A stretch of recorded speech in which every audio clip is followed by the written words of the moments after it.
Yeah. So let me do my intro if you're ready. You ready? Intro away, baby. Here we go.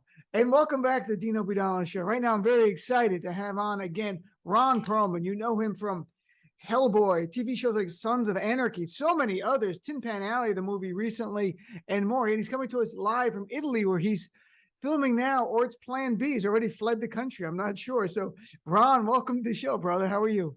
It's a combination of working and doing a location scout for, the need be, because there might be a need be. I got to be honest. Like, I was just at an event last night talking to people, and I asked, in all seriousness, all progressives, if Trump were to run and win, how many have thought about you would leave the country? Almost everyone raised their hands up. They weren't joking. Like, this is the mindset. We're going to fight to the end, but we don't want to be the last one out. I've seen documentaries from the 30s. Like, it's really, I mean, is there deep down, do you have any alarm if Trump were to run again and win, what would happen? I don't think, these are the times that try men's whatever. Right. You finished the sentence. I mean, it was souls back, a couple hundred years ago. But these are the times that try every single sinew of our logic, our the type of person we are, what we tolerate, what we are unwilling to tolerate, and how we ultimately look at all of this with all of the possibilities that are on the table, and decide, are we optimists or pessimists? I'm going with the former. I think with all of these investigations, can I curse on this show? It's SiriusXM. You have to.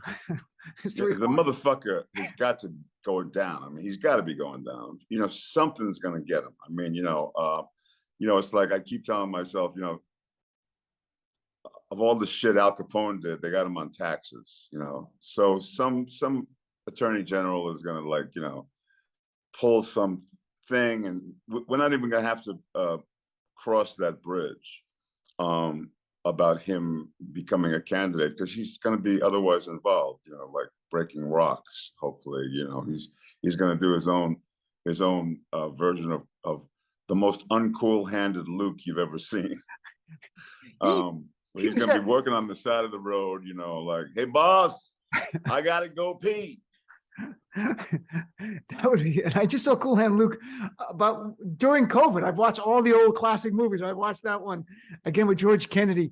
It was a great movie. Look, about I don't usually curse, but I'll say this as a lawyer.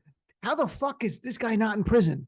How is he traveling the country freely? In what other country, Ron? Seriously, forget politics. In what other country, first world nation, could you attempt a coup and incite an attack on the Capitol to remain in power? And that's why it was done.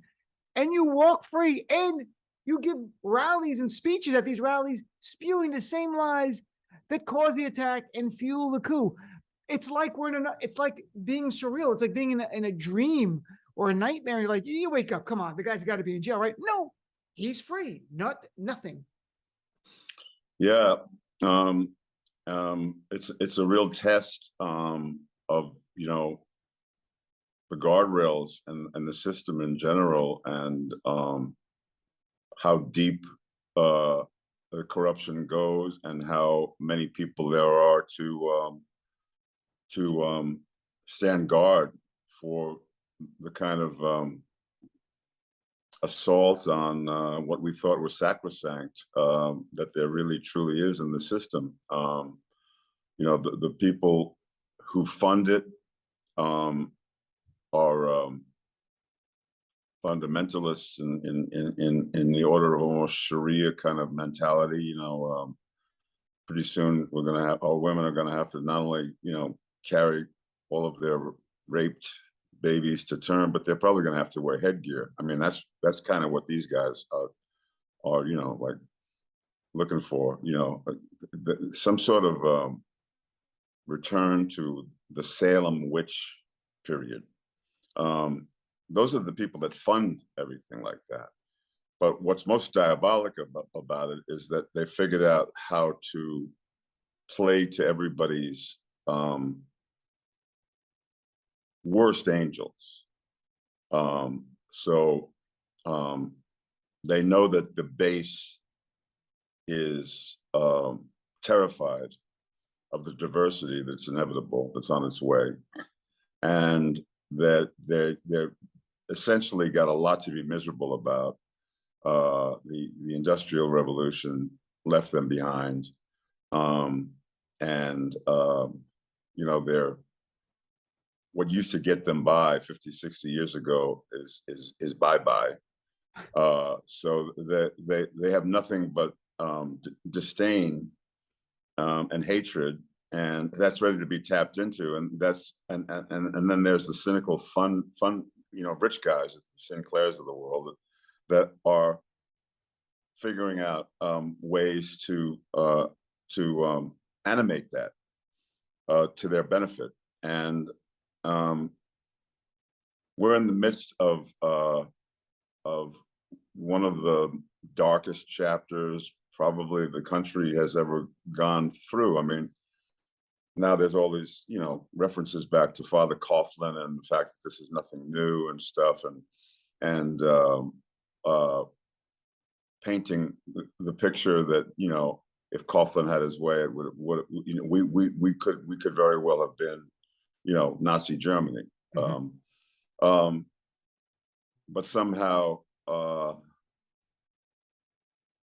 something else gave way, and that's what I choose to believe. I choose to believe that we're not ready to abandon our democracy. We may lose it for a minute or two, right? But there's a lot of motherfuckers like us that are gonna go, so I'm not leaving. Right, I'm not leaving. Where am I going? You know, you know, this is not happening, brother. You know, you went a little too far here. You know, you woke the baby, as they say in Hellboy, which I know intimately because I said the line. Right.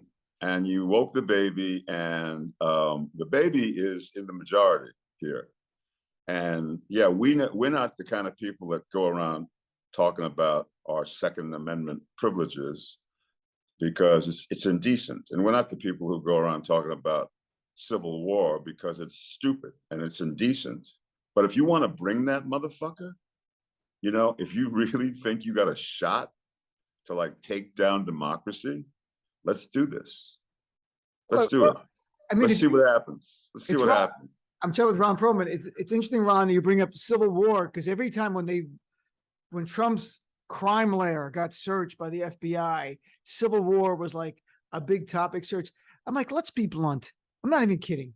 If you look at the Trump supporters, do you see them charging things? The only thing I see them charging is like the all you can buffet at Golden Corral. Like, that's the kind of things they charge, like going up there and fighting it out over who can get more of the couscous or whatever things they want to eat for free.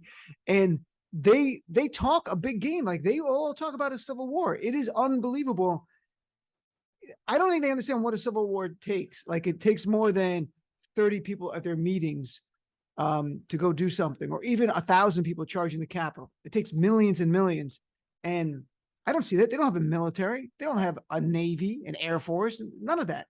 But they talk it. They talk tough.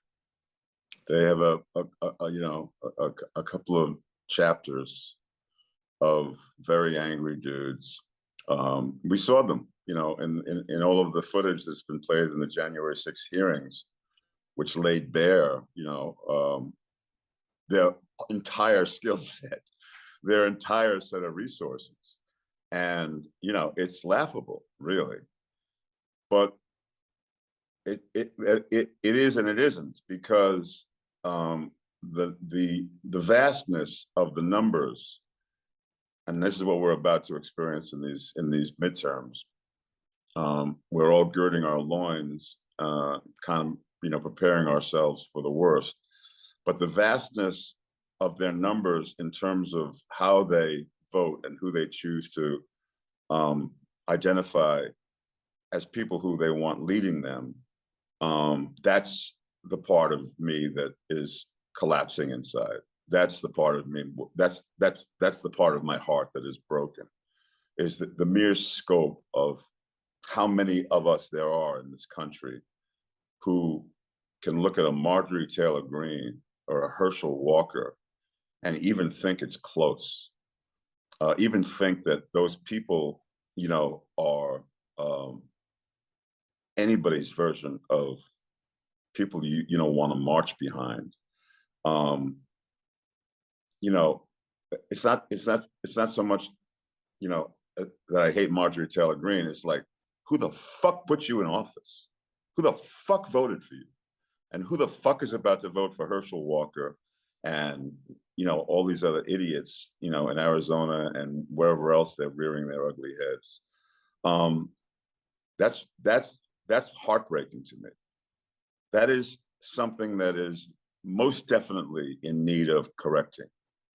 I feel as though that these people who are plotting their assault on democracy and trying to stem the tide of something that's completely inevitable, which is the diversification of our population.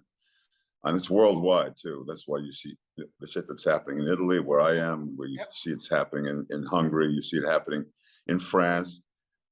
People are terrified that their once homogeneous populations are now being,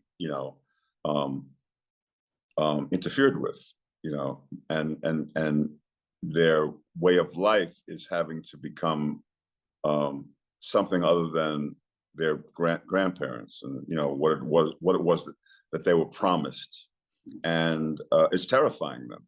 So that's what this whole backlash is. But the inevitability of it all cannot be negotiated. No.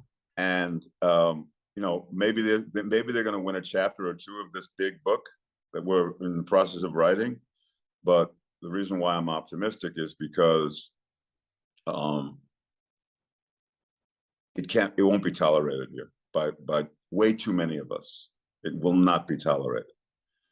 I'd like to think that what we saw in a very small kind of chink of a window in Kansas right after the downfall of Roe versus Wade I'd like to think that a lot of these polls that are saying these races are close are complete, full of shit. I mean, what's really happening is, people like saying, no, not on my watch. Sorry. We're not putting the toothpaste back in the tube. You gave us freedom for 50 years. You can't take it away. Ron, when you take a step back and look at where we are as a country in 2022 and what you're touching on, bring it all together, you've got Republicans turning their religion into the law of the land in 13 states right now. It's already the law of the land, banning abortion at conception. That's a religious belief. And they're saying it's the law. 60% of Republicans in battleground states, per Washington Post, are election deniers of the nominees. They don't believe that's the unique thing. We have never had that before. And you've got this QAnon garbage where you've got Trump and others embracing it. And when you take a step back and look at America, I don't know, like Father Coughlin wasn't the former president of the United States and the leading candidate, at least on paper, for one of the main political parties. It wasn't like you had 60% of Republicans on the ballot in key states saying, unless a Republican wins, I'm not accepting it. This is a really dangerous place right now. And I don't know, are you hopeful for the midterms? We're about 2 weeks out. Can that course correct it? If Democrats hold the House, hold the Senate, or at least win the key governor's races like Pennsylvania, Wisconsin, and Michigan, does that hold democracy in place for 2024? I can't say that I'm hopeful. I'm ready for anything at this point, because what I thought 4 years ago can't happen here has happened already. Yeah. And but I am optimistic in the fact that I can't remember what I was about to say, which is a problem when you're interviewing a 72-year-old aging actor who. No, you're fine. You're on top of everything. We're talking about 2 weeks from now. What do you think? You're not optimistic? Is it calamity? Like if Democrats lose the House and the Senate, is it more important we hold on then to those key governor races, because the Republicans get those states, Wisconsin, Michigan, Pennsylvania. Almost like, why even have a 2024 election? We're going to have one, but they will change the laws in those states to make it challenging, to say the least. The thing that the mistake they're making is that they're putting their playbook right out in the open, which they've never done before.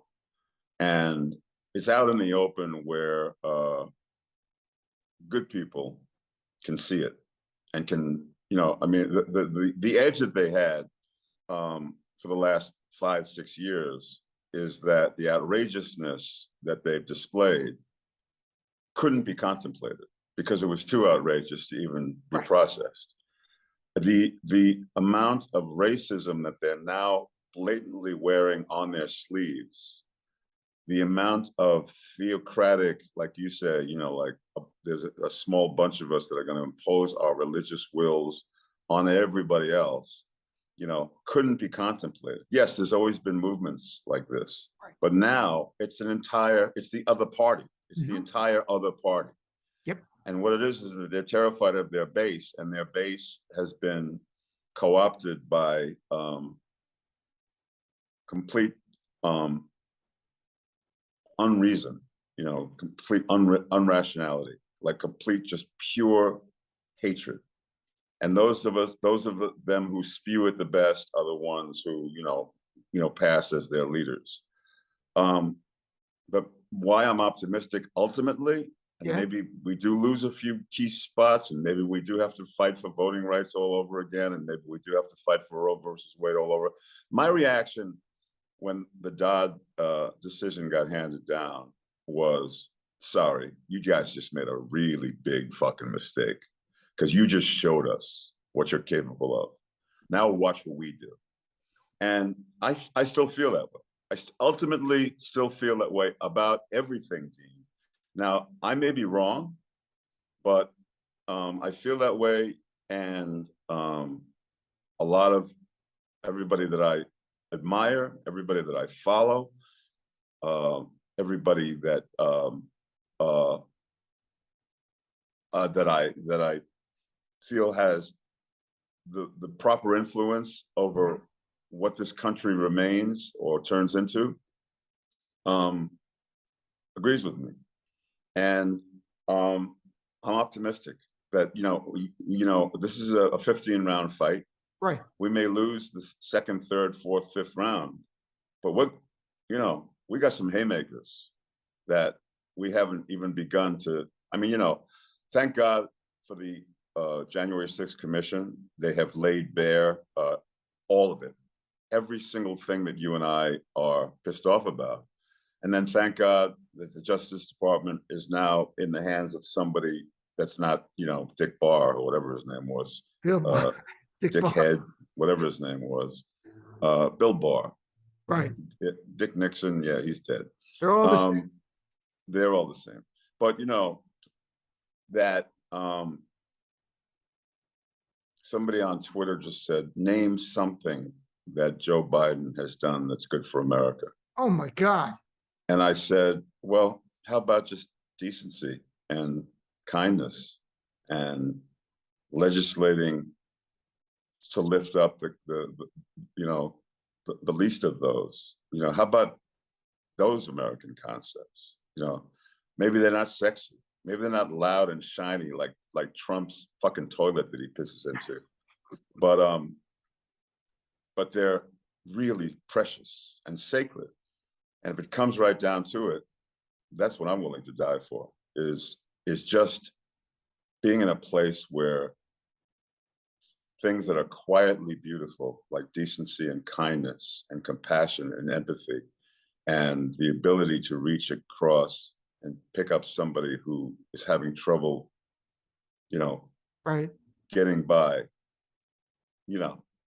that's the America that is great. And we don't need to make it any better if it's operating on that level. It's, you were talking about where are we going with Trump and the reference to Cool Hand Luke. And I was thinking, Tin Pan Alley. You were in Tin Pan Alley. The Nightmare Alley. Sorry, Nightmare Alley. What do I think? Tin Pan Alley, something Nightmare Alley. And my hope is more like he ends up like the geek in the movie. Well, he is the geek. He already is the geek. In the cage. Yeah. And the thing about why we keep going back to these Carney movies is that look at how many people are paying their last dime to go see the geek. It's on, because that's the thing for me. Like when I saw that, I'm like, if you could ask me what I want with Trump, it's a prison cell where he's like in there and has to eat the bird, and people just pay money to see this monster and call him what he is. He's a monster. I mean, he's like a villain in a movie. You fought villains. I mean, is there any villain that he conjures up to you? Because it's bigger. It's insane. It's bigger than life. He had a rally this weekend where I'm not even kidding. I just saw clips where he said that leakers who leak to the press should go to jail or they're going to be somebody's bride. And I'm like, I think you're thinking about prison too much there, Donald. I think that you are picturing things. And I'm like, the geek. I'm like, you got to make him the geek. That's where it's got to go. Yeah, there's a special place, and I won't name it, but because it's you can finish that sentence. But the special place for the Donald who took nuclear documents so that he had something to sell in his retirement. Basically, that's why he's saying these documents are mine. Right. I was president, and these happened while I was on. So these are mine. How anybody can conflate that with being an American? How anybody can use that mindset and the word patriotism in the same sentence? Those are the rubes that come to the fucking carnival. And he's created a carnival. He's created like a place where you can go and have fantasies about punching people out, and he's going to pay for your lawyer. Yeah, he's going to pay for your lawyer. He won't even pay for his fucking lawyers. But anyway, that's the situation we find ourselves in. And prayer comes to mind. One of the things that I've come to lean on more so than ever. We're all raising our voices and doing what we can, but the conclusion I've come to, which is why I tweet a whole lot less than I used to, is the people who agree with what I have to say agreed with me 100 years ago, and they will 100 years from now. But the people who I'm trying to reach, I can never get to. So it's like nope. I have to find other ways to advance our cause, and I haven't quite figured that out yet. But the good news is that they put their entire playbook out there for all of us to look at, so that now we can contemplate what it is we're up against. When Trump came on the scene, the first thing I realized is the founders, in all of their checks and balances, never imagined a motherfucker like this. You couldn't imagine somebody that was that self-involved and narcissistically corrupt. You couldn't. I mean, you probably had friends, but you just laughed them off. But for somebody like that to rise to the highest office in the land, that couldn't be contemplated. So we never had checks and balances for our norms. Right. We have some laws, but the reason why he's walking around free now is because, we're going to have to prove that he broke a bunch of laws. But what he really broke were our hearts, because he stomped on all of the norms that make living worthwhile, like generosity, like kindness, like the golden rule. The golden rule. I'm with you, Ron. So last thing, Ron's coming to us, Ron Perlman from Italy, where he's working now. Anything's coming up with Guillermo del Toro? Any more projects going to be? Funny you should ask me that, Dean. Pinocchio. Oh, yeah. Guillermo's version of Pinocchio actually touches on fascism, because he sets his version of Pinocchio during Mussolini's Italy. I play one of the fascist leaders of the town. And my whole thing is that you have this wooden boy who will is the perfect soldier because he doesn't have anything to prevent him from following orders. And he probably is capable of anything. So, that's the juxtaposition that Guillermo is kind of exploring in his version of Pinocchio. I haven't seen the film yet, but I've read a lot about it, and I know that this is how he's decided to set his version. So that'll be out in a few weeks in the theaters, and then sometime in December it plays on Netflix. It's getting great reviews. Great. It's opened at a few film festivals around the world.